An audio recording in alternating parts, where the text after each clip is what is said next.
हरे कृष्णा। आज है 19 जनवरी 2024 और आज मैं रिकॉर्ड करूँगी रेडिकल फॉरगिवनेस सेशन 07 और हम स्टार्ट करेंगे पेज नंबर 74 से। So let us invoke. जय श्री कृष्ण चैतन्य प्रभु नित्यानंद श्री अद्वैत गदाधर श्रीवासादि गौरव भक्त वृंदा। बोलो श्री प्रभुपाद की जय।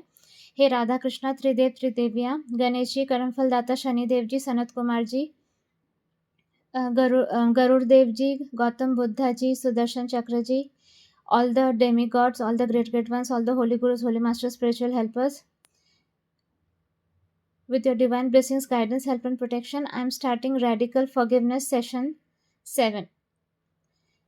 मुझे गाइड करिए प्रभु, मेरे मुंह से वही निकले जो यूनिवर्स के साथ अलाइंड है, जो आप मेरे थ्रू टीचिंग देना चाहते हैं। मैं कुछ भी अपने मन से स्पेकुलेट करके ना बोलो प्रभु, मुझे अपना माउथ पीस जैसे यूज़ करिए।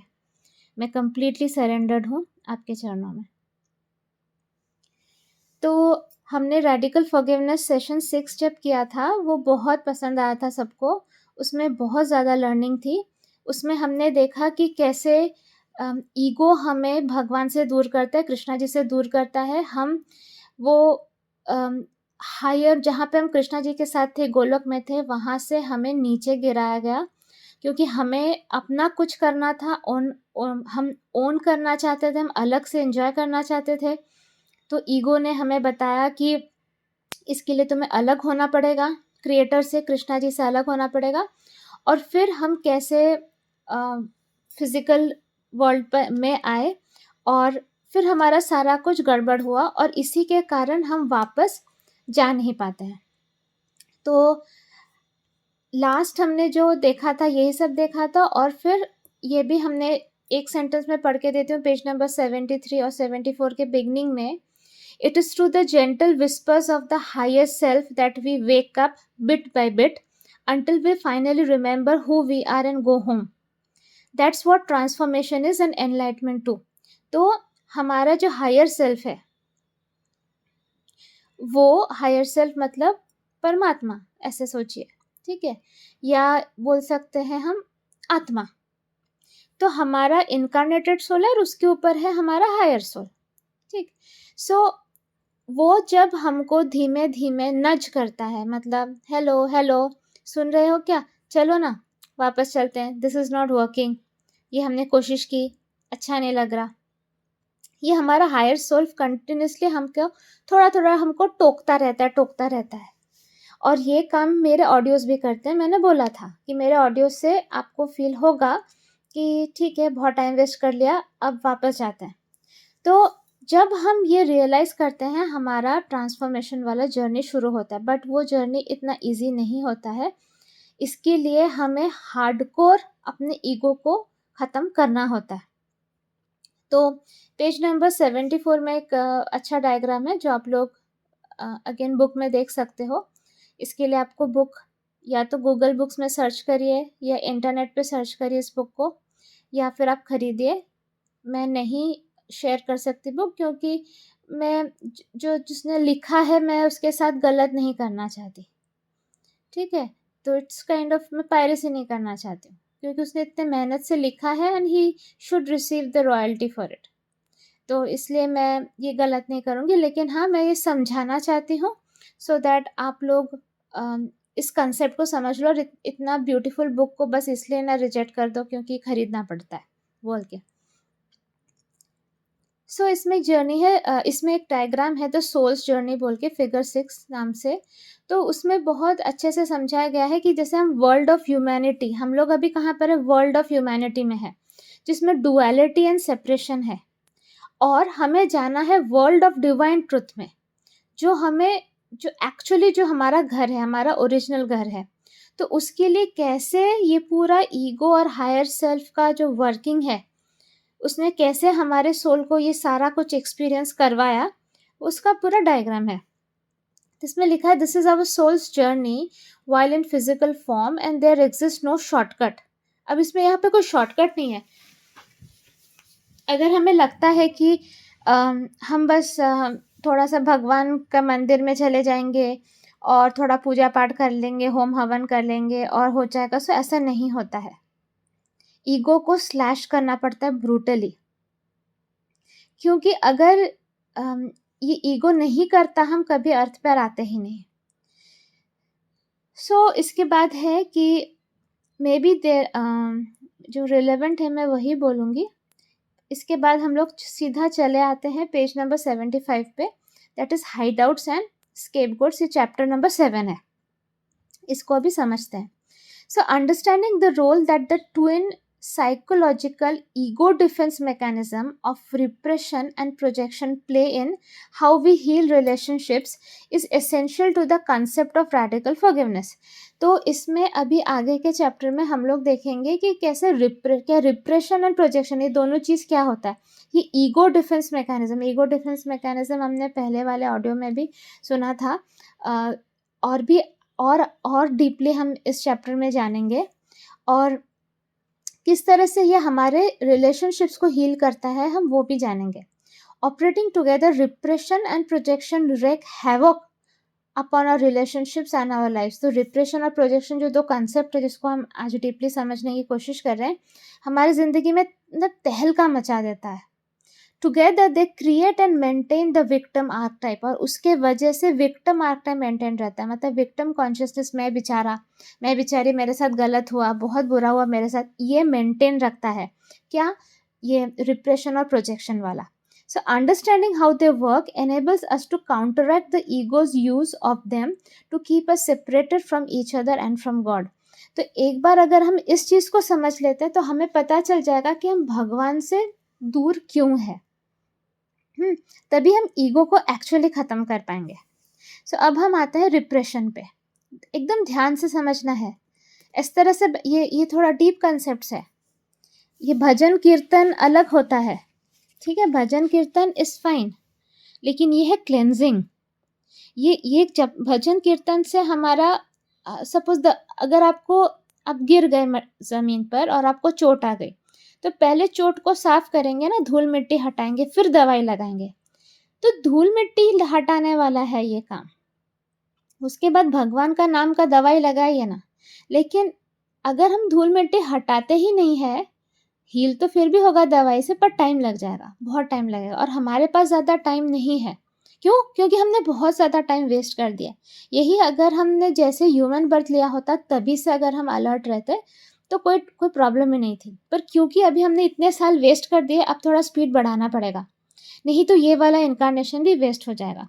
तो इसलिए जो पॉसिबल है वो सारा कुछ हम लोग यूज़ करके सीधा ईगो ख़त्म करके कृष्णा जी तक पहुंचने की कोशिश करेंगे। सो कोऑपरेट करिए मेरे साथ, समझते हैं रिप्रेशन क्या होता है।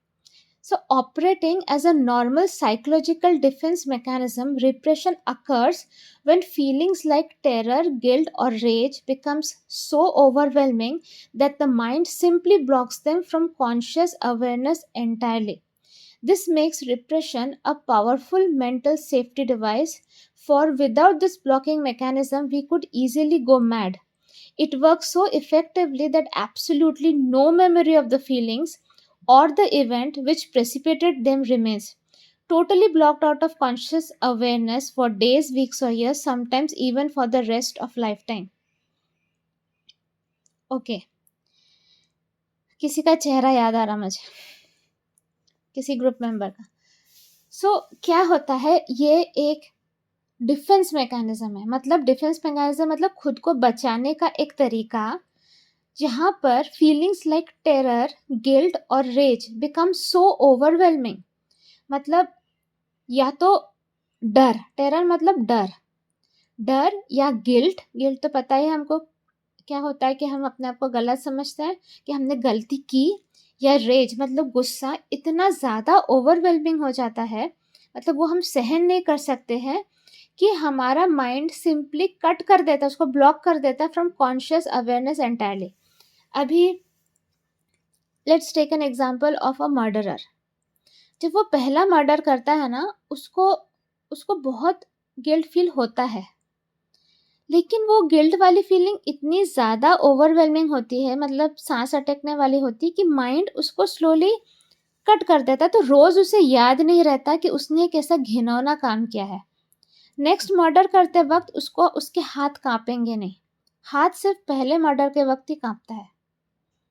उसी तरह से बहुत सारा डैमेजिंग थिंग्स जो हम करते आए हैं, हाँ, हमारे साथ जो हुआ है उसको भी लेकर हम ऐसे करने लगते हैं कि हमारा माइंड फिर वो वाले मेमोरीज को डिलीट कर देता है, मतलब कॉन्शियस अवेयरनेस से हटा देता है, ब्लॉक कर देता है। मैंने I just I am just realizing कि मैंने एक मेंबर को ये बोला जबकि मुझे याद भी नहीं था ये, क्योंकि ये लगभग ये बुक पढ़ा था मैंने मुझे लगता है एटलीस्ट 7-8 साल पहले, तो सारी चीज़ें तो याद नहीं थी। पर मैंने एक मेंबर को बोला, वो जो मेंबर है वो उसको याद नहीं रहता है, मतलब कुछ कुछ इवेंट्स वो भूल जाती है। तो मैंने उसको कहा था कि तेरा पेन लेवल इतना बढ़ गया था, ये फीलिंग ऑफ विक्टिम कॉन्शियसनेस इतना ज़्यादा बढ़ गया था कि तेरे ब्रेन ने ये तुझे बचाने की कोशिश की, और इसके वजह से कुछ कुछ चीज़ें तेरे दिमाग से हट जाता है, मतलब तुझे लगता है कि ऐसा हुआ ही नहीं है, जबकि बाकी आसपास के लोग तुझे कहते हैं ये हुआ है, लेकिन तुझे लगता है ऐसा तो कुछ हुआ ही नहीं है, वो ऐसे क्यों बोल रहा है? क्योंकि तेरे दिमाग ने ब्लॉक कर दिया उसको कि वो कॉन्शियस अवेयरनेस में नहीं आएगा। तो ये करते करते क्या होता है, एक्चुअली इसमें नहीं बताया गया पर मैं बता रही हूँ, जब ऐसा होता है ना, जब कोई इंसान बहुत दर्द झेलता है, दुख झेलता है, तो फिर ना वो डिनायल में जाना शुरू कर देता है, मतलब फिर उसको ना उस बारे में सोचना नहीं रहता ना, तो उसका ब्रेन उसको बचाने के लिए, उस तकलीफ को बचाने के लिए वो वाला फीलिंग को ब्लॉक कर देता है। पर इस चक्कर में बहुत सारे दूसरे फीलिंग्स भी स्लोली स्लोली ब्लॉक होने लगते हैं, मतलब कुछ कुछ चीज़ें जो हो रही है उनको उस चीज़ का भी वो नहीं रहता है, मतलब जो एक इंसान जो सपोज गुस्सा कर रहा है, वो उसका गुस्सा सामने वाले को कितना डैमेज कर रहा है वो रियलाइज ही नहीं कर रहा, क्योंकि उसका ब्रेन क्या कर रहा है, वो इतने बार हो चुका है कि उसका ब्रेन ब्लॉक कर दे रहा है उस सेंसेशन को, उस मेमोरी को, तो उसको याद ही नहीं रहता है कि उसने किसी के साथ इतना गलत किया है, और वो करता रहता है। और सपोज वो इंसान आके कंप्लेन करे सामने वाला कि तुमने मेरे साथ ऐसे ऐसे किया है, उसको लगेगा ऐसा कुछ हुआ ही नहीं है, ये कब हुआ, ऐसा तो हो ही नहीं सकता है। तो ये सारा कुछ हमारे साइकोलॉजिकल प्रॉब्लम्स हैं जो हमारे ब्रेन ने या हमारे कॉन्शियसनेस ने अडेप्ट किया है सो दैट हमारी से सांस ना अटके, तो ये हम नहीं समझ पाते हैं। सो यहाँ पर देखो क्या बोला जा रहा है कि this makes repression a powerful mental safety device, for without this blocking mechanism we could easily go mad, वरना हम पागल हो जाएंगे। सपोज किसी का बच्चे की डेथ होती है, मतलब ये इतना ज़्यादा पेनफुल चीज़ है, अगर उसी के बारे में सोचता रहा इंसान, सोचता रहा, वो पागल हो जाएगा। तो कभी कभी ब्रेन वो ब्लॉक कर देता है और उसको ये समझा देता है कि ऐसा कुछ हुआ नहीं है, या कुछ ना कुछ समझा देता है। जब किसी का ब्रेकअप होता है तभी शायद उसकी गलती की वजह से ब्रेकअप हुआ हो, पर उसका ब्रेन उसको समझा देगा कि मेरी कोई गलती नहीं थी, क्योंकि अदरवाइज वो गिल्ट में जी नहीं पाएगा। तो it works so effectively that absolutely no memory of the feelings or the event which precipitated them remains totally blocked out of conscious awareness for days, weeks or years, sometimes even for the rest of the lifetime. तो कभी कभी पूरी जिंदगी भर भी वो चीज़ें याद नहीं रहती फिर। तो इसका इलाज क्या है? अपने जख्म को भरो, जख्मों को कारपेट के नीचे मत छुपाओ। जो जख्म लगे हैं अब उसको राइट नॉलेज के साथ उनको डील करो। सबसे फर्स्ट स्टेटमेंट क्या है? मैं एंटाइटल थी या था जिसके वजह से मेरे साथ ये हुआ, एंड इट इज़ ओके। मैं इतनी महान नहीं हूँ कि मेरे साथ सब अच्छा होना चाहिए, क्योंकि मैं कोई पुण्यात्मा नहीं हूँ। मैंने गलतियाँ की है, मैंने भी लोगों को इतना दर्द और दुख दिया है, तो आज मेरे साथ अगर ये हो रहा है तो आज अभी मैं उई उई क्यों कर रही हूँ? आई डिजर्व इट इसलिए हो रहा है। तो सबसे पहले जख्मों को एक्नॉलेज करो कि हाँ दुख रहा है, इधर दुख रहा है। अगर बोलोगे नहीं नहीं फाइन, मुझे कुछ नहीं, मैं तो मूव ऑन कर गई हूँ, मुझे तो कोई प्रॉब्लम नहीं है, मैं ठीक हूँ, एब्सोल्युटली फाइन, यस, 90% लोग यही कर रहे हैं। उनके दर्द जो है उसके ऊपर वो सिर्फ एक बैंडेड लगा दे रहे हैं, पर अंदर जख्म वैसे का वैसा ही हरा है, and it is not helping. इसके वजह से साइकोलॉजिकल प्रॉब्लम्स डेवलप होता है। तो अगर आपको साइकोलॉजिकली नॉर्मल होना है, हील्ड होना है, तो पहले वो बैंडेज को हटाकर देखो जख्म की हालत क्या है, उसको साफ करो with right knowledge, entitlement theory, victim consciousness हटाकर उसको साफ करो। ये मेरा कर्मा था जिसके वजह से मेरे साथ हुआ। अभी के अभी करो, पहले अपने वुंड्स को एनालाइज करो, देखो दुख रहा है, दबा दबा के देखो कहाँ दुख रहा है। शरीर की बात नहीं कर रही मैं, अपने थॉट्स, अपने माइंड को देखो, दुख रहा है, कोई पुराना जख्म अभी भी है, उसने ऐसा क्यों किया, मैंने तो कितना प्यार किया था उससे, क्यों उसने मुझे धोखा दिया, ऐसे वाले जख्म है। या मैंने इतना हार्डवर्क किया था फिर मेरी जॉब क्यों गई, ऐसा वाला जख्म है। किसी लव्ड वन की डेथ हो गई, ऐसा वाला जख्म है, मुझे छोड़कर क्यों चला गया अकेले इस दुनिया में। तो उन जख्मों को अपने सामने लाओ और बोलो, इस दुनिया में किसी के साथ कुछ गलत नहीं होता है। जो क्रिएटर है ना, बहुत लविंग है, बहुत काइंड है, लेकिन वो कर्मों के बीच में नहीं आता है, क्योंकि सभी उनके बच्चे हैं ना। एक बच्चे ने दूसरे बच्चे के साथ गलत किया तो वो अभी दूसरे बच्चे को रोकेंगे क्यों। अब पहला बच्चा एंटाइटल्ड हो गया ना कि उसके साथ भी गलत होगा, वो बीच में नहीं आते, पर वो हेल्प करते हैं। जब हम सरेंडर करते हैं, हम फॉरगिवनेस मांगते हैं, वो हेल्प करते हैं। सो अपने अंदर के रिप्रेशन को पहले एनालाइज करो। दबा के रखा है कुछ, बहुत गुस्सा दबा के रखा है, हाँ, और या बहुत दुख दबा के रखा है, बहुत गिल्ट दबा के रखा है, तो थोड़ा खोलो उसको और बोलो कि कुछ चीज़ें मुझसे गलतियां हुई। गिल्ट है तो बोलो कि जिस समय ये हुआ उस समय मेरा स्पिरिचुअल स्ट्रेंथ नहीं था, सोल स्ट्रेंथ नहीं था, राइट नॉलेज नहीं थी, मुझसे गलती हो गई। और दिल से माफ़ी मांगो, दिल से माफ़ी मांगो। एट द सेम टाइम ये भी बोलो कि मेरा इतना बुरा कर्म था कि मुझे ऐसे नेगेटिव चैनल उस इंसान के लाइफ में जाना पड़ा और उसको नुकसान करना पड़ा। तो प्रभु प्लीज़ इस बार मुझे हेल्प करिए, ब्लेस करिए, मुझे गाइड करिए कि अब मैं इतना गुड कर्मा जनरेट कर लूँ कि आगे से मैं लोगों की ज़िंदगी में सिर्फ पॉजिटिव कार्मिक अकाउंट जैसे ही जाऊँ, पॉजिटिव चैनल बन के ही जाऊँ, जिससे मैं किसी को तकलीफ ना दूँ। ठीक है, तो एक एक वुंड को आप मेरे भगवत गीता सेशन सुनिए, उसमें भी मैंने काफ़ी एक्सप्लेनेशन दिया है, करके अपने एक एक वुंड को हील करिए। ये फर्स्ट स्टेप हो गया, हाँ, क्लेंजिंग वाली स्टेप हो गई। फिर आप स्पिरिचुअल प्रैक्टिसेस करते रहेंगे, सुपर क्लेंजिंग साधना भी करेंगे, हरे कृष्णा चैंटिंग करेंगे, बाकी मेरे एसपी पोस्ट ये सब पढ़ेंगे, बहुत सारे ऑडियोज़ हैं, भगवद गीता सेशंस है, चैतन्य चरितामृत है, श्रीमद् भागवतम, सब रेडिकल फॉरगिवनेस, ये सब कर करके धीमे धीमे आपका वो जख्म भरने लगेगा।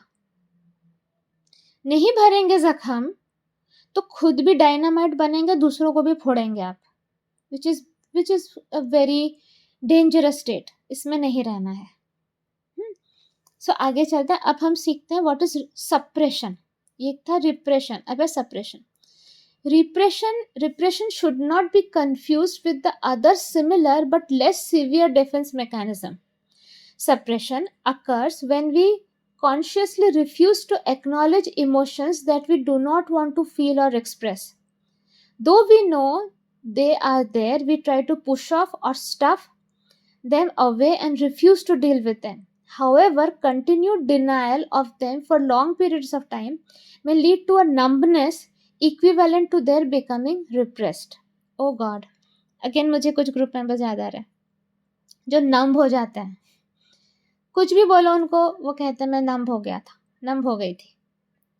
तो ये आता है सप्रेशन से। सप्रेशन रिप्रेशन जैसा ही है, लेकिन थोड़ा कम खतरनाक है। रिप्रेशन काफ़ी भयंकर है, सप्रेशन थोड़ा कम खतरनाक है रिप्रेशन से। तो क्या है सप्रेशन? कब होता है? जब हम कंटिन्यूसली रिफ्यूज करते हैं एक्नॉलेज करना किसी इमोशन को। मतलब सपोज आपको किसी से प्यार था जिससे आपका ब्रेकअप हो गया।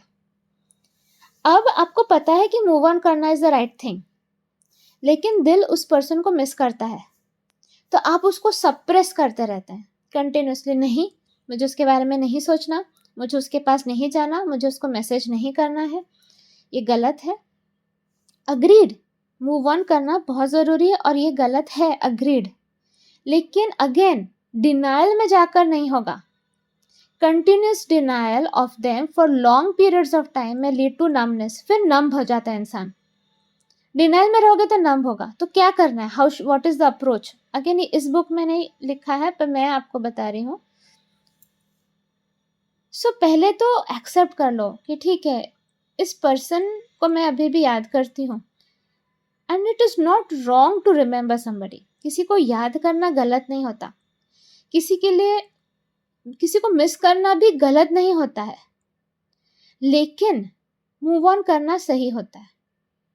अब अगर वो पर्सन के लाइफ में कोई और आ गया है, आप कंटिन्यूसली उसको मिस कर करके अपने तरफ खींचोगे, वो गलत है।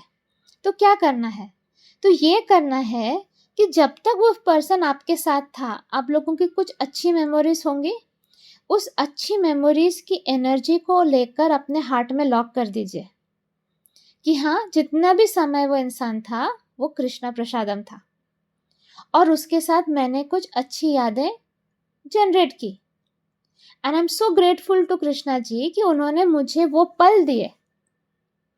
ठीक है, बाद में डिड नॉट वर्क आउट, हर एक चीज कंप्लीट नहीं होता है। अभी फॉर एग्जाम्पल आप ट्रेन जर्नी कर रहे हो, एक स्टेशन से एक पर्सन उठा, चढ़ा ट्रेन में, आपके सामने बैठा, आप दोनों बात करने लगे और बहुत अच्छी बातें हुई, आपको बहुत अच्छा लगा उस पर्सन से बात करके, कि आपका मतलब दिन बन गया, आपने बहुत कुछ सीखा उस इंसान से, पॉजिटिव एनर्जी मिली आपको।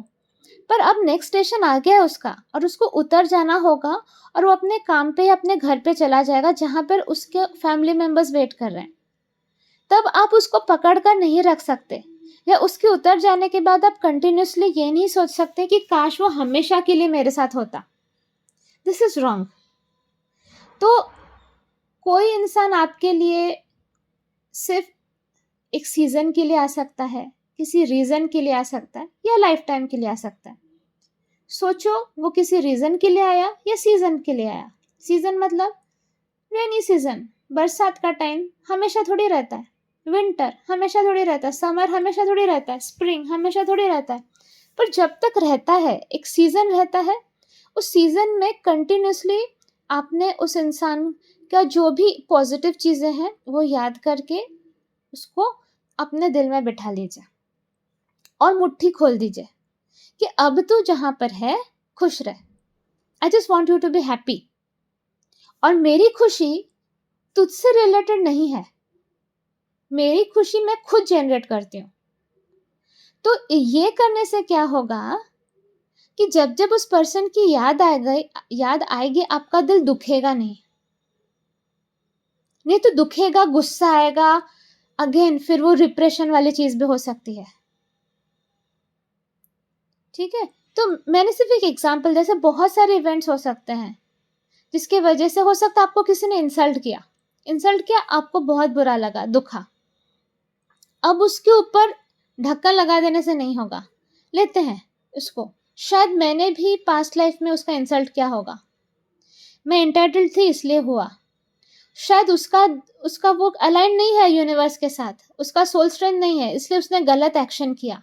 पर उसके गलत एक्शन की वजह से मैं कितने दिन दुखी रहूंगी, कितने साल दुखी रहूंगी, कब तक मैं उस इवेंट को याद कर करके खुद को सिर्फ दुख ही दूंगी। उसने तो एक बार किया, मैं तो हर बार उस इवेंट को याद कर करके अपने आप को दुखी कर रही हूँ। नहीं करूंगी, हो गया वो event, it is in the past, past is past, हो गया वो। हाँ, अभी के लिए मैं as an out of forgiveness हो सकता है उस इंसान को अवॉइड करूं, उसके पास ना जाऊं, उससे बात ना करूं, ये मैं कर सकती हूँ। लेकिन अगर वो इवेंट सोचकर अभी भी दिल दुख रहा है, मतलब काम बाकी है। फॉरगिव करते हैं उसको, ठीक है, मेरे साथ हुआ ना, मेरे साथ हुआ मतलब ही मैं एंटाइटल्ड थी। Again it might be for a reason, कुछ रीजन होगा, मुझे उससे डिटैच होना होगा शायद। अगर वो चीज़ नहीं होती तो शायद आने वाले कुछ इवेंट्स नहीं होते, कुछ डिसीजंस में नहीं ले पाती। ऐसा करके अपने आप को समझाओ एंड हील करो, हील करो। नहीं तो नम बन जाओगे। क्या होगा फिर जब एक्चुअली लव तुम्हारे सामने आएगा ना, अभी फॉर एग्जाम्पल हमारे ग्रुप में ऐसे बहुत सारे मेंबर्स हैं जो कंटिन्यूसली पेन पा पा पा कर उन्होंने अपने आप को नंब कर लिया। तब एक ब्यूटीफुल कम्युनिकेशन चल रही है जहाँ पर बहुत प्योर डिवाइन लव सब एक्सपीरियंस कर रहे हैं। तो जो लोग वुंडेड हैं, जो उन्होंने अपने आप को हील नहीं किया, इसके ऊपर ढक्कन लगा के रखा है, वो लोग उसका मजा ही नहीं ले पा रहे। देखो, मजा लेने के लिए खोलना पड़ेगा ना। आपको अगर कुछ टेस्ट करना है, सपोज आपने कुछ टेस्ट किया था पहले जो बहुत कड़वा निकला, अब आपने मुंह बंद कर लिया कि मुझे खाना ही नहीं है, अब मुझे खाना ही नहीं, मुझे कुछ भी खाना ही नहीं है। तो अब आपके सामने आइसक्रीम है या रसमलाई है, लेकिन आप मुंह बंद करके हैं कि मुझे वो खाना नहीं है। लेकिन वो रसमलाई का टेस्ट इतना अच्छा है, रसमलाई इतना सॉफ्ट है कि आपके मुंह में आने से वो पिघल जाएगा और आपको जन्नत महसूस होगा। लेकिन आपको नहीं मुंह खोलना है, क्योंकि पिछले बार जब आपने मुंह खोला था आपको कुछ कड़वा खिला दिया गया था, शायद मेथी पाउडर, शायद करेला जूस, शायद नीम जूस, कुछ हुआ होगा। लेकिन अब आप डर चुके हैं। उसी तरह से क्या होता है, पास्ट के कुछ इवेंट्स के वजह से हम लोग अपने हार्ट को बंद कर देते हैं। जब हम अपने हार्ट को बंद कर देते हैं, जख्म तो वैसे का वैसा रह जाता है हार्ट में, वो तो हील नहीं होता। बट कुछ ब्यूटीफुल एक्सपीरियंसेस जो यूनिवर्स हमारे सामने लाती है, जस्ट लाइक रसमलाई, हम वो भी एंजॉय नहीं कर पाते। हम बस उसको देखते हैं, हाँ वेरी नाइस वेरी नाइस, ओ वेरी गुड, कितना अच्छा दिख रहा है रसमलाई, दैट्स इट। लेकिन उसको मुंह में लेकर जो टेस्ट फील करना है वो नहीं करते। समझ रहे हैं? इसीलिए अपना वुंड हील करना बहुत ज़रूरी है, हार्ट ओपन करना बहुत ज़रूरी है। और यूनिवर्स जो भी एक्सपीरियंसेस कराना चाहता है वो एक्सपीरियंस करना ज़रूरी है। और खुद को इतना महान नहीं समझना है। हम तभी वीसी में जाते हैं, विक्टिम कॉन्शियसनेस में जाते हैं, जब हम अपने आप को बहुत महान समझते हैं। चुपचाप अपने आप को ज़मीन पर ले आओ। मैं कोई पुण्यात्मा नहीं हूँ जो मेरे साथ एकदम स्वर्ग से उतरी कोकिल कंठी का टाइप अप्सरा टाइप ट्रीटमेंट मिलना चाहिए। कुछ है ना वो कोकिल कंठी अप्सरा, कुछ मीम है, स्वर्ग से उतरी कोकिल कंठी अप्सरा, जैसे हम मुझे कोई ट्रीट करे, ऐसा नहीं है। मैंने पाप किया है, गलत किया है, लोगों को दर्द दिया है, दुख दिया है, मुझे भी फेस करना होगा। फाइन, अभी ये मेरे पास वापस आ रहा है जो मैंने दूसरों को दिया। तो मैं इतना क्यों अपने आप को महान समझ रही हूँ कि I should be treated like a princess और prince? It's not going to happen, क्योंकि मैंने ऐसा नहीं किया है। ओके, यूनिवर्स को जो एनर्जी हम देते हैं वही यूनिवर्स हमें लौटा देता है 10 टाइम्स मल्टीप्लाई करके। तो अब से हम ऐसा किसी के साथ नहीं करेंगे, हम सबको के साथ अच्छे से ट्रीट करेंगे और खुद के साथ भी। तो ये हार्ट खोलकर इस जख्म को हील करना बहुत ज़रूरी है। एल्स हम नंब हो जाते हैं और फिर एक्चुअली जो चीज़ें हमको एंजॉय करना चाहिए वो भी एंजॉय नहीं कर पाते। मतलब वो दैट इज़ एक्चुअली, थोड़ा सा बस हार्ट खोलो, वो रसमलाई हमें हील कर देगा। ठीक है, वो डिवाइन एक्सपीरियंस जो अभी ग्रुप में हो रहा है वो हमको हील कर देगा, पर हम हार्ट ही बंद करके हैं डर के मारे। That is what is the problem. और हार्ट खोलना मतलब क्या होता है? वैसे कोई दरवाजा तो नहीं है रूपाली माँ, आप बोलते तो हैं हार्ट खोलो, कैसे हार्ट खोले? ये बोलना चलो देखा जाएगा, अब जो होता है, जो हुआ हुआ जाने देते हैं, मैं डिजर्व करती थी इसलिए हुआ, पर अब मुझे खुल के जिंदगी जीनी है, सब कुछ एक्सपीरियंस करना, बिना डरे मुझे एक्सप्रेस करना है। मैं नहीं डरूंगी, क्या होगा, ज्यादा से ज्यादा मैं गलत होंगी, कोई बात नहीं, यहाँ सीखने ही तो आई हूँ, चलेगा। सबको सब थोड़ी आता है, हम सब सीख रहे हैं, कोई डांटे भी तो क्या, सीख लूंगी, इम्प्रूव कर लूंगी, अच्छी बात है डांट पड़ रही है, इतना कोई इंटरेस्टेड तो है मुझ में। इस मतलबी दुनिया में कोई इंटरेस्टेड भी नहीं होता। सो ये करके तुरंत अपने आप को हील करो तो सप्रेशन से निकलेंगे फिर। ठीक है, समझा? डिनाइल में नहीं रहना है, suppression.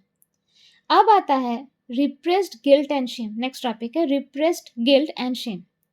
So guilt is a universal human experience. Deep in our unconscious mind, we have such overwhelming guilt and shame about the thought, albeit not true, that we separated from God, the original sin, that we have no choice but to repress this feeling. We absolutely could not handle these emotions otherwise, मतलब क्या है इसमें, repressed guilt and Shem, मतलब guilt सबके पास है। हमारे unconscious mind में एक ओवरवेलमिंग गिल्ट है कि हम भगवान से दूर हो गए, ये हमें याद नहीं है, वो हमारे अनकॉन्शियस माइंड में है, डीप डीप में है वो, उसके ऊपर हमने सारा कुछ कुछ लगा दिया है, कारपेटिंग कर दी है, वो दिखता नहीं है, फील नहीं होता है, हमें लगता हम भूल गए हैं। तो उसमें ये है कि वो क्या गिल्ट है कि हम भगवान को छोड़ कर आए हैं। तो अब क्या हुआ, हमारे पास कोई ऑप्शन नहीं है, तो हमने रिप्रेस कर दिया उस फीलिंग को। कैसे रिप्रेस किया हमने, उस मेमोरी को ही हटा दिया, वो ब्लॉक कर दिया हमने कि हमारे कॉन्शियस अवेयरनेस में रहेगा ही नहीं। फर्स्ट वाला टॉपिक हमने रिप्रेशन पढ़ा ना, एग्जैक्टली हमने वही किया, हमने उसको रिप्रेस कर दिया, ब्लॉक हो गया, वो हमारे कॉन्शियसनेस में नहीं है, सोचते ही नहीं है उसके बारे में। क्योंकि अगर वो कॉन्शियसनेस में आ गए, हम एक दिन भी अर्थ पे टिक नहीं पाएंगे। हमें लगेगा कि ये क्या किया हमने, what was wrong with us, कैसे कर दिया हमने।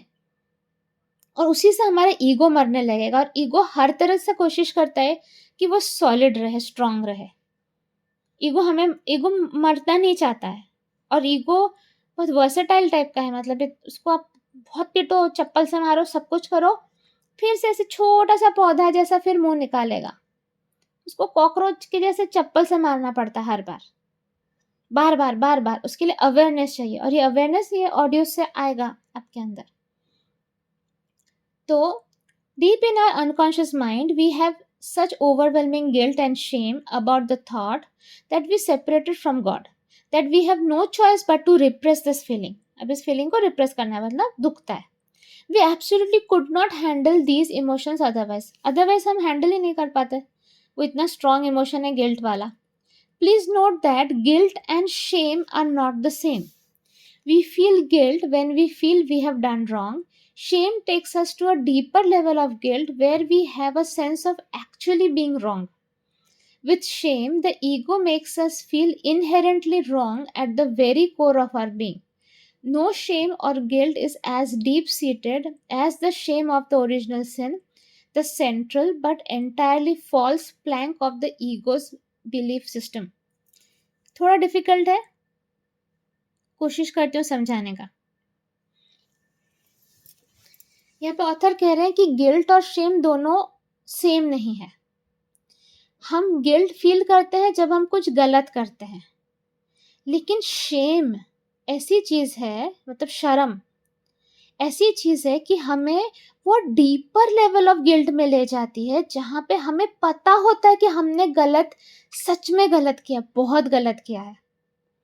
With shame, the ego makes us feel inherently wrong at the very core of our being. मतलब अंदर से हमें पता होता है कि हम सच में गलत हैं, हम सच में गलत हैं। गिल्ट होता है क्या, अरे यार मुझसे गलती हो गई, दिस इज गिल्ट। शेम होता है मैं सच में गलत हूँ, मैंने ये गलती कैसे कर दी, मतलब मैं पूरी गलत हूँ, दिस इज शेम। वो डीप रूटेड है।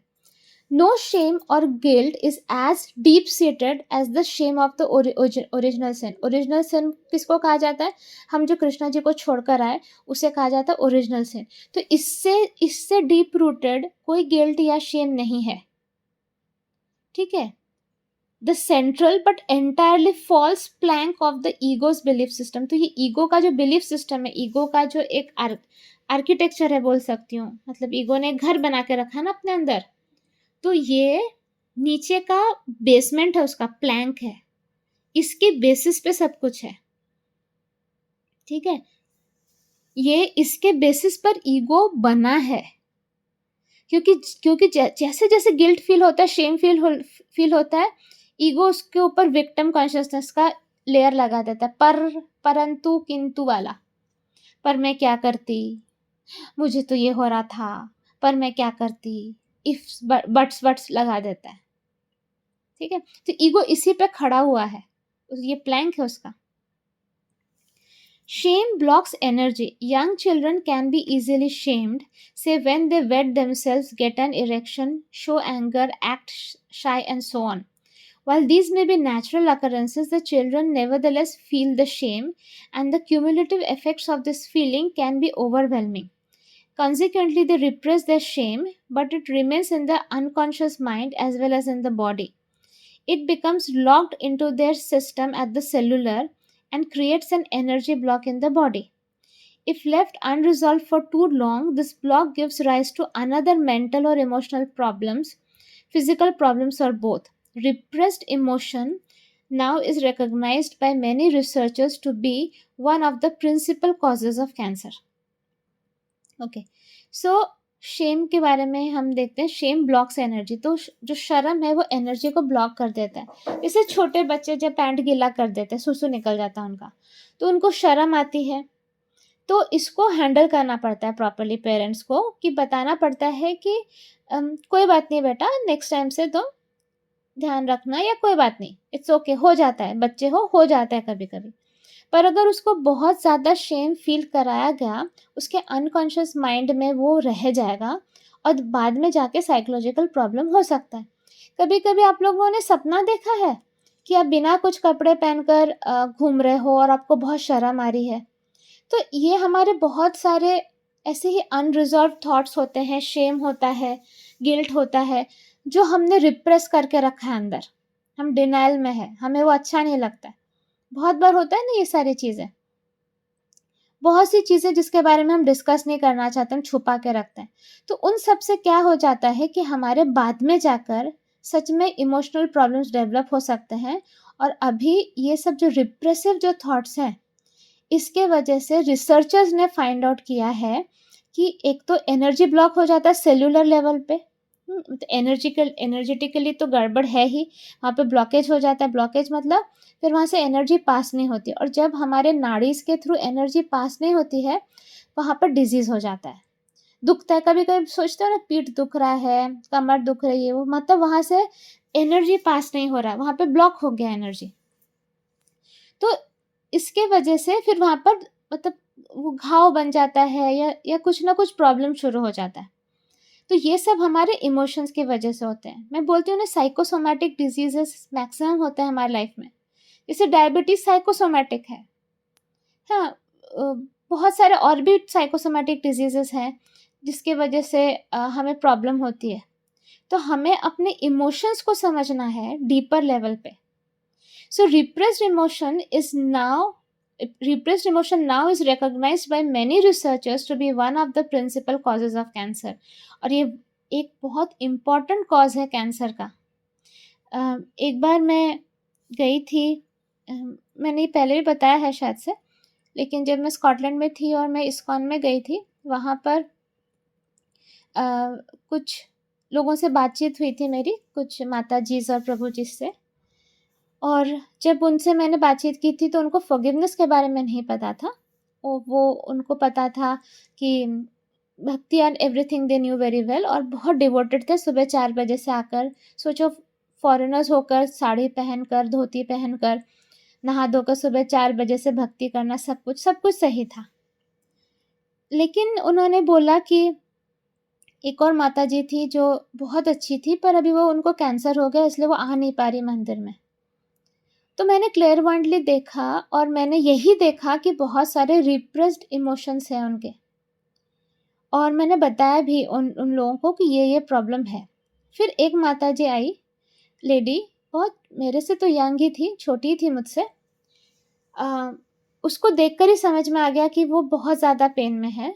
तो तब मैंने उसको बोला कि तुमको ये तुम्हारे लाइफ में पेन हुआ है, और ये करके तुमने अपने अंदर दबा दिया, इसके लिए तुम बात नहीं करती हो, तुम शांत हो गई हो, तुम बस समहाउ तुम्हें लगता है भगवान का नाम लेके उसको हैंडल करना है, तो तुम हैंडल कर रही हो.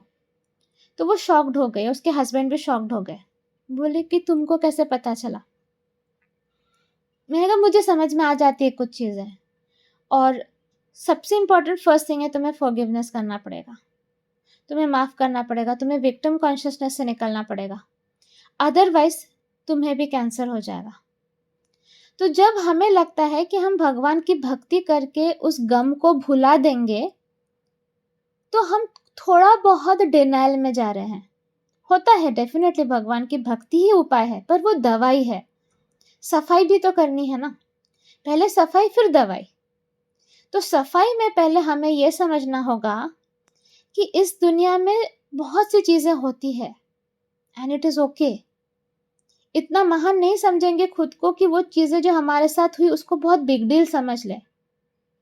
हम एक छोटे से ह्यूमन बीइंग है इतने बड़े से सृष्टि में, और बड़े बड़े देशों में छोटी छोटी बातें होती रहती है, उसके वजह से हम अपने अंदर टॉक्सिन्स प्रोड्यूस नहीं करेंगे, ठीक है। और फिर फाइनली जाकर वो कैंसर में परिवर्तित हो जाएगा। माइक्रोवेव में खाना नहीं बनाना, ये करना वो करना, प्लास्टिक फेंक दो, ये वो फलाना ढाना का सब कुछ ठीक है, लेकिन सबसे इंपॉर्टेंट जो रीजन है कैंसर में क्या होता है, आपके अपने ही सेल्स आपके अगेंस्ट चले जाते हैं ना। तो अगर किसी को कैंसर है और वो ये ऑडियो सुन रहा है, तो एक कमरे में जाओ, जिससे नफरत करते हो उनका नाम लिखो एक कागज पे और बोलो छोड़ दिया जाओ, आज तुमको मैंने माफ कर दिया, जाओ बस। तुम भी क्या याद रखोगे, माफ कर दिया, चीख चीख के बोलो माफ कर दिया तुमको, मेरे दिल में कोई ग्रज नहीं है तुम्हारे लिए, खुश रहो तुम, भगवान ने तुम्हें बनाया है, कुछ ना कुछ अच्छाई होगी तुम में, खुश रहो। अपने हार्ट को खोलो, सच में खोल दो, माफ कर दो सबको, ग्रज निकाल दो। ग्रज बहुत खतरनाक होता है, ग्रज पाल के रखना कैंसर का एक बहुत बड़ा रीजन है। कर दो, माफ करो, हाँ ठीक है बोलना, हुआ हुआ, बहुत गलत हुआ हुआ, क्या किया जा सकता है, पर मैं अब खुश रहना चाहता हूँ।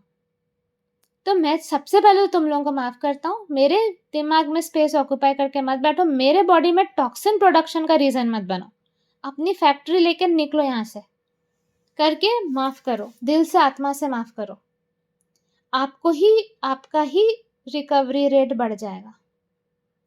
अगर रिप्रेस्ड इमोशन है कि आप कभी किसी को कुछ बोल नहीं पाए, क्योंकि आपका घर ऐसा है कि आप कुछ बोलने जाते हो आपको दबा दिया जाता है, बोल दो, लिख लो, लिखो, कहीं से तो निकालो, एक नोटबुक में सब लिखो, मेरे साथ ऐसा ऐसा हुआ, ऐसा ऐसा हुआ, हर कुछ जो तो आप कभी बोल नहीं पाए, भले बाद में उसको जला दो, चलेगा, बट अंदर मत रखो।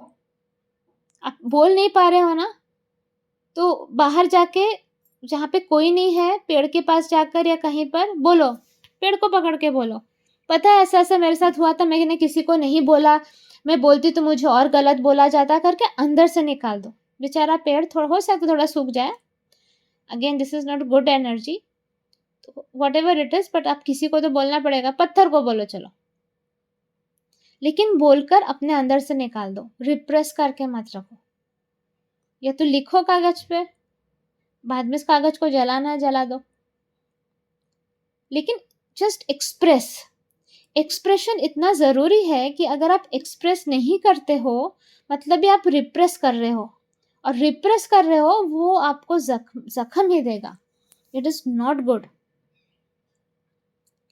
ठीक है। अब नेक्स्ट टॉपिक पे आते हैं, repressed feelings. अब next topic है repressed feelings. A large trauma such as the death of a parent can cause a child to repress emotion.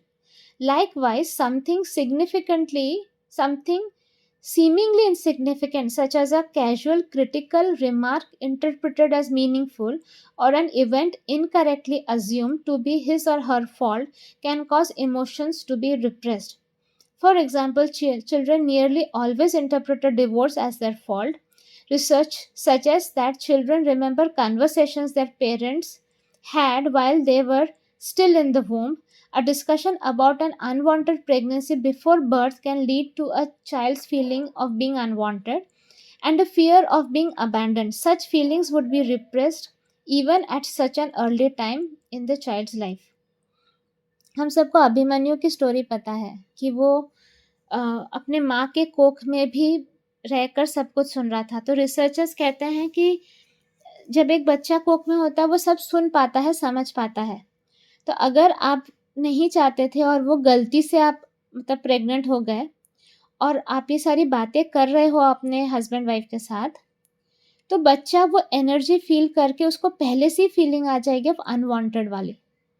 तो फिर वो बच्चा जब पैदा भी होगा ना, उसके अंदर ये वाला ज़ख्म पहले से, पैदा होने के पहले से बन जाएगा कि मुझे कोई पसंद नहीं करता है। अगर आप हस्बैंड वाइफ बहुत लड़ते हो बच्चे के सामने, तभी भी बच्चा अनवांटेड फील करता है, ठीक है? डिवोर्स में क्या होता है, अगर आपने बच्चे को समझाया कि हम आपसे बहुत प्यार करते हैं, मम्मा भी आपसे बहुत प्यार करती है, पापा भी आपसे बहुत प्यार करते हैं, और हम आपको बहुत अच्छे से रखेंगे, जिसके पास भी रहोगे आप, मम्मा के पास रहो, पापा के पास रहो, प्यार दोनों से मिलेगा, लेकिन मम्मा पापा के बीच में प्रॉब्लम है इसलिए हम नहीं रह सकते, तो बच्चा उसको प्रॉपरली लेगा। लेकिन अगर आप सोच रहे हो कि आप शादी निभा रहे हो बच्चे के खातिर, लेकिन कंटिन्यूसली लड़ते रहते हो, बच्चे को वो ज़्यादा इफ़ेक्ट करेगा। एक बच्चे को उसको जो प्यार मिल रहा है उससे मतलब रहता है, आपको दोनों से कोई मतलब नहीं है। तो उस बच्चे को ये फ़ील करना बहुत ज़रूरी है कि वो सेफ़ है, वो कंफर्टेबल है। एक घर जो हिल रहा है, कंटिन्यूसली हिल रहा है, कैसे जब माँ-बाप लड़ते हैं तो वो घर हिलता है ना, वो कंफर्ट ज़ोन, वो सेफ्टी ज़ोन वो हिल रहा है, तो बच्चे के ऊपर क्या असर होता है कि मैं सेफ़ नहीं हूँ और मेरी कोई परवाह नहीं कर रहा है, आई एम अनवांटेड। वो ज़्यादा डेंजरस है, डिवोर्स से ज़्यादा वो डेंजरस है कि आप एक अनसेफ एनवायरनमेंट प्रोवाइड कर रहे हो।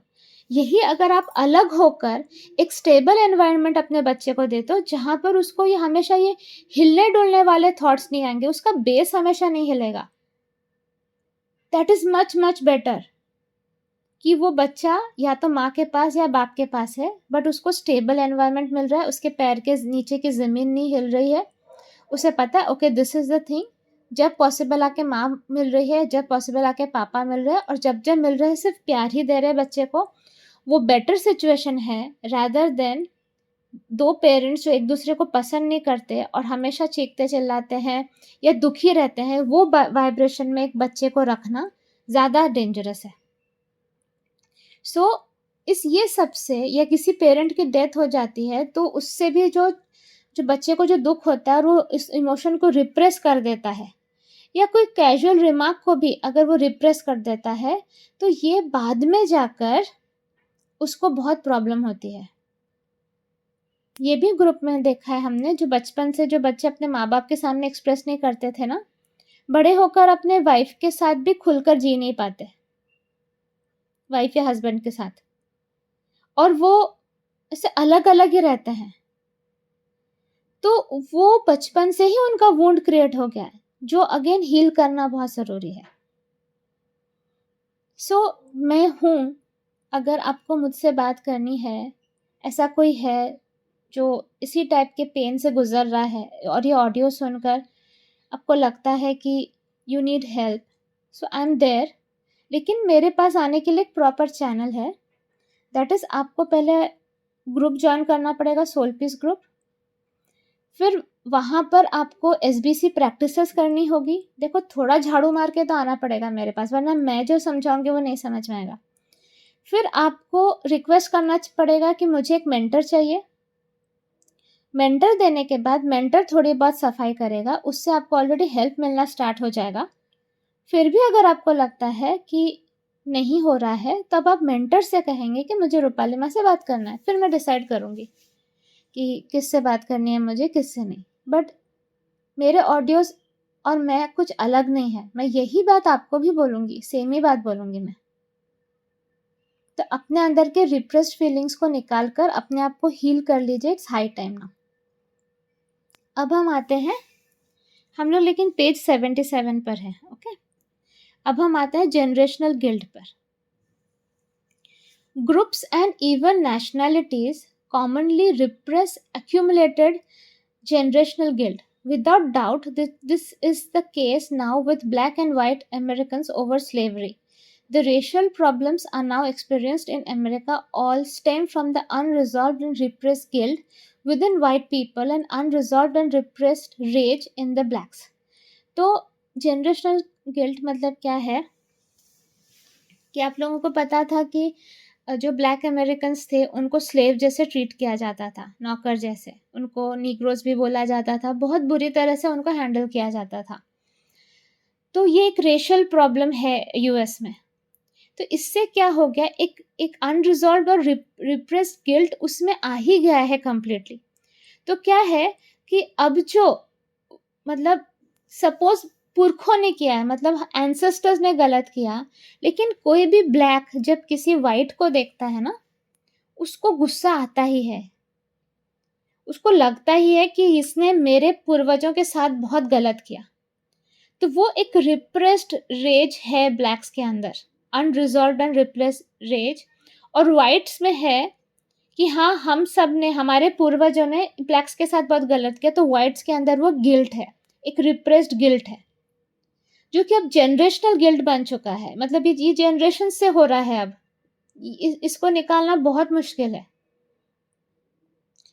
जबकि अभी वाले जनरेशन ने ऐसा कुछ भी नहीं किया, अभी वाले में इक्वालिटी फॉलो की जा रही है, लेकिन पुराने जनरेशन्स में ऐसे ही वाइट्स ने ब्लैक्स को स्लेव बनाकर बहुत टॉर्चर किया था ना, तो वो वाला एनर्जी, वो वाली फीलिंग अभी भी है, जिसको कहा जाता है जनरेशनल गिल्ट। अब है the dark side, next topic है the dark side. We also experience intense shame over aspects of ourselves that we dislike and therefore disown. Carl Jung, the famous Swiss psychiatrist, referred to this as our shadow because it represents the dark side of ourselves, the part that we do not want to see or to have seen. This part of ourselves could kill another human being. Knows we could have taken part in the killing of 6 million Jews had we been in Germany during that time. Knows we might have owned and brutalized slaves had we been born white in the South before the Civil War. Could hurt or rape someone, is greedy or avaricious, is rageful and vengeful, or is in some other way deviant or unacceptable. Any such characteristic of ourselves or area of our lives that brings us feelings of shame, we classify as our shadow and then repress it. थोड़ा difficult है समझना, कोशिश करते हैं। Okay, dark side, ये हम लोग जब केसेस करते हैं ना पीएन में, हम इसको कहते हैं डार्क फॉर्म। जो पीएन ग्रुप मेंबर्स हैं, याद करो, डार्क फॉर्म को हम हैंडल करते हैं ना, काइंड ऑफ सेम है। सो क्या है, we experience intense shame over aspects of ourselves that we dislike and therefore disown. मतलब हमें पता होता है कि हमारे अंदर भी ये कैपेबिलिटी है कि हम किसी का मर्डर कर सकते हैं। अगर हम वो नाजी टाइम में होते और हम जर्मन होते, तो हम ज्यूस को मार भी देते अगर हम उस सिचुएशन में होते तो। या अगर हम सिविल वॉर के टाइम, बिफोर सिविल वॉर के टाइम पे होते और हम वाइट पैदा हुए होते साउथ में, तो हो सकता है हम भी किसी को रेप करके मार सकते थे, ब्रूटलाइज कर सकते थे स्लेव्स को, ये सब।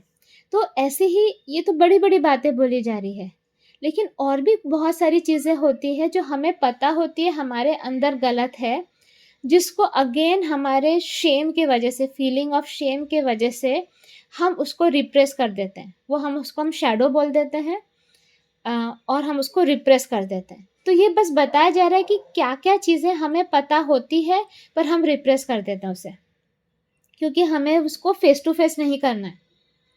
ऑफ कोर्स ना, अगर हमें पता चले कि एक सिंपल एग्जांपल देती हूँ, सपोज आपके पता चले आपके पापा ने किसी का रेप किया था या आपके बेटे ने किसी का रेप किया था, आप उसको फेस करना नहीं चाहेंगे, आप उस फीलिंग में डिनाइल में चले जाए। ऐसा कोई कर ही नहीं सकता, ऐसे वो कर ही नहीं सकते, जबकि आपको पता है, उसके लक्षणों से आपको पता है कि ये पॉसिबिलिटी है, फिर भी आप डिनाइल में जाते हैं कि नहीं, ऐसा वो कर ही नहीं सकता, मेरा बेटा है वो, मेरे पापा है वो, इतने अच्छे हैं, इतना हेल्प करते लोगों को। तो ये again is a feeling of repression. तो अंदर ही अंदर क्या होगा, वो गिल्ट आपको खाता रहेगा।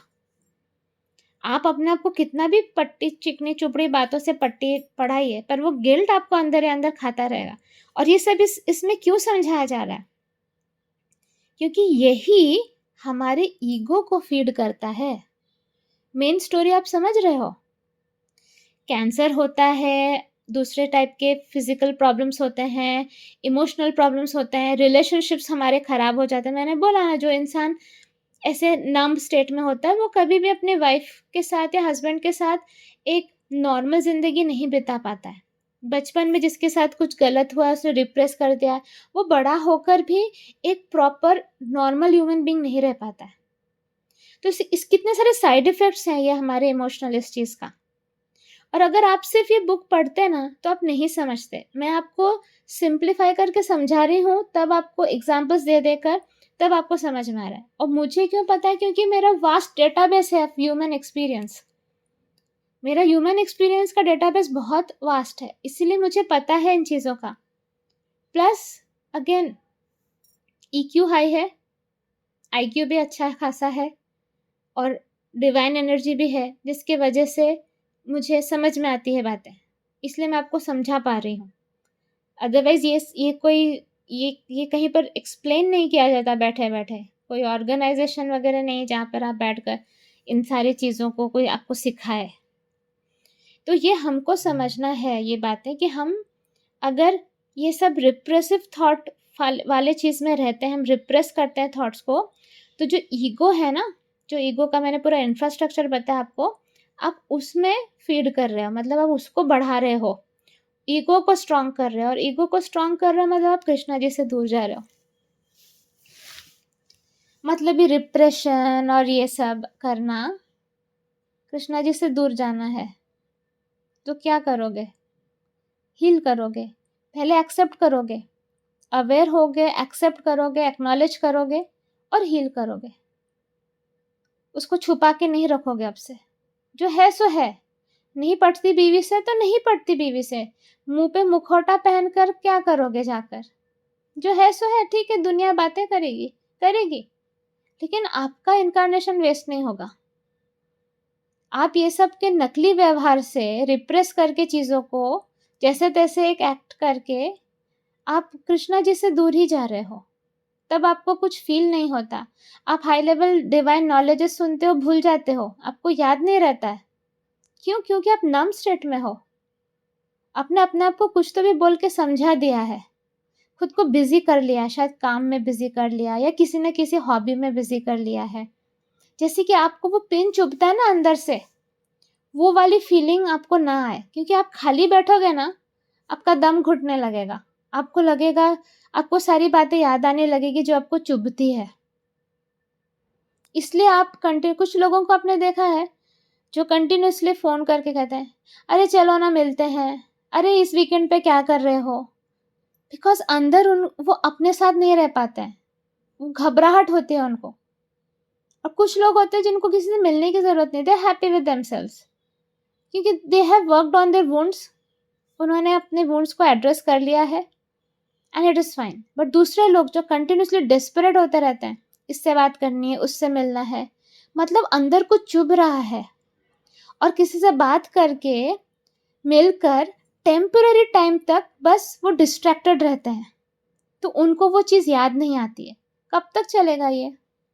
कब तक आपको रिलीफ मिलेगा इससे? ईज़ी पाथ क्या है? सर्जरी करते हैं ना, चीरते हैं, देखते हैं अंदर क्या है, निकालते उसको बाहर, साफ करते हैं, दवाई लगाते हैं, परमानेंटली हील करते हैं। ओके? उतना डिफिकल्ट नहीं है। So this is possible.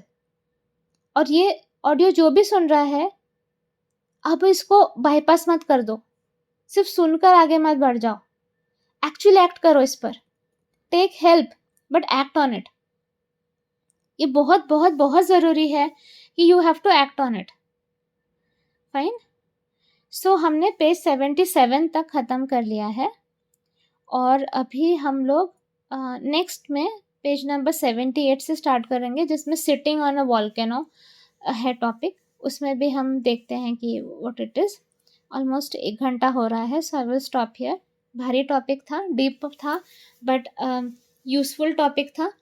सबके लाइफ में ये सारी चीज़ें हो रही है, तो शांति से बैठो, इस ऑडियो को 7-8 बार सुनो और देखो, पॉज करके सुनो कि मेरे अंदर कुछ है क्या, कुछ दुख रहा है क्या, कहीं कुछ दुख रहा है क्या, एम आई हैप्पी? एक सिंपल क्वेश्चन पूछो खुद से, एम आई हैप्पी? अगर आंसर आता है नो, तो देखो कि वाई नो, क्यों नो? ऐसी कौन सी चीज़ है जिसके वजह से मैं अपने आप को कह रही हूँ कि मैं खुश नहीं हूँ? फिर देखोगे ये प्रॉब्लम्स है। वहीं से आपको क्लू मिलेगा कि आपके अंदर आपने क्या-क्या रिप्रेस करके रखा है। ठीक है? So I will pray to lord Krishna कि आप सबको सोल स्ट्रेंथ दे कि अपने वुंड्स को आप एड्रेस कर सको, उसको साफ कर सको, उसको हील कर सको और अब उसको ले-लेके आगे मत चलो। सब लोग डिज़र्व करते हैं एक बटरफ्लाई जैसे ब्यूटीफुल लाइफ जिसमें आप उड़ सको, मुस्कुरा सको, ब्लिस फील कर सको, सेलिब्रेट कर सको। सब लोग डिज़र्व करते हैं, प्रोवाइडेड अपनी गलती माननी है, राइट एक्शंस लेने हैं, फॉरगिवनेस मांगनी है, फॉरगिव करना है और फिर कृष्णा जी को सेलिब्रेट करना है। जब हम ये करने लगते हैं, हमारे सारे ज़ख्म हील हो जाते हैं। ठीक है? सो विल इन्वोक, से थैंक यू प्रेयर। जय श्री कृष्ण चैतन्य प्रभु नित्यानंदा, श्री अद्वैत गदाधर श्रीवासदि गौर भक्त वृंदा, बोलो श्री प्रभुपाद की जय। हे राधा कृष्ण, हे त्रिदेव त्रिदेवियाँ, गणेश जी, कर्मफलदाता शनिदेव जी, सनत कुमार जी, गौतम बुद्धा जी, गरुड़ देव ji, Sudarshan Chakra ji, all the demigods, all the great ones, all the holy gurus, holy masters, spiritual helpers. Thank you for divine blessings, guidance, help and protection for this radical forgiveness session 7. Thank you for all this wonderful knowledge and explaining us in a very simple way so that we are able to follow it and implement it in our day-to-day lives. हमें घर वापसी के लिए इतने type के रास्ते दिखाने के लिए बहुत बहुत बहुत शुक्रिया प्रभु। आप ही हैं जो ये नॉलेज देके हमें अपने पास वापस बुला रहे हैं। हम बहुत धन्य हैं, हम बहुत कृतज्ञ हैं आपके इस काइंडनेस पे। Thank you Radha Krishna. Okay, smile और एंजॉय द सेशन और बार बार सुनिए। हरे कृष्णा।